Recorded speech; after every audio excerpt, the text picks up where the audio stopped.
তো বন্ধুরা ফাইজলামি করতে করতে ও আর কি ধান খেতে পড়ে গেছে অবশেষে।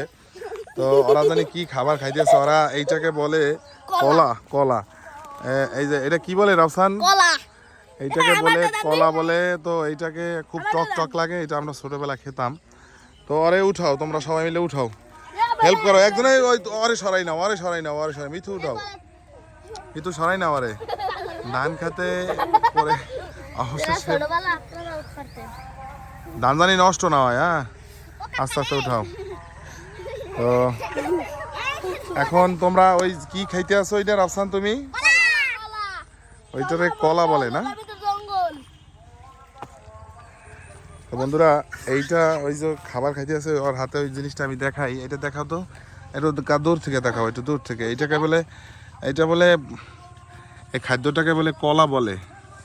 তো এটা একটা খেলনা জাতীয়, অর্থাৎ এটা প্রাকৃতিক সবুজের সমাহার। এটা ওরা ওই কলা রূপে আর কি রূপান্তরিত এরকম। এখন দেখিস তোরা, দেখিস আমরা অনেকেই আসছি আজকে দিনা এই জমিতে। তো আমরা এই টাইমটা বেশিরভাগ আসি, অর্থাৎ সময় পাওয়া হয় না বন্ধুরা, সেই জন্য আমাদের আসা হয় না। তো আমাদের আপনারা আমাদের এই ভিডিও দেখেন বা না দেখেন তাতে আমাদের কোনো আপত্তি নেই, কিন্তু আমাদের কমেন্ট করেন বা না করেন তাতেও কোনো সমস্যা নাই। কিন্তু আমরা একটা ওয়াদা দিয়েছি আপনাদের, সেইটা হলো আমরা প্রতিনিয়ত ভিডিও ছাড়বো ইউটিউব চ্যানেলে।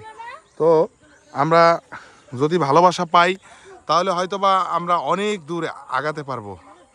তো আজকে দিনা এই যে মেঘের আকাশ, অর্থাৎ আজকে দিনে মেঘ আসতে পারে, অর্থাৎ বৃষ্টি।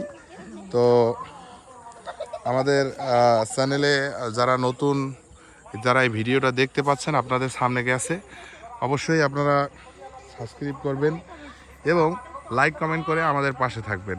তো বাচ্চারা কি জানি শাক মানে তুলতেছে, এরকম একটা অবস্থা। ওরা খেলনা বা খেলা করে, এরকম প্রাকৃতিকের সাথে ওরা মিশে আছে এরকম। তো আমি পাশাপাশি আজকে দিনে ওদেরকে নিয়ে আসলাম ইফতারের আগ মুহূর্তে, যাতে ওরা আমাদের এই পরিবেশটাকে খুব ভালোবাসে বা মাটির সাথে থাকে, এরকম একটা অবস্থা। যাই হোক, আপনারা ভালো থাকেন।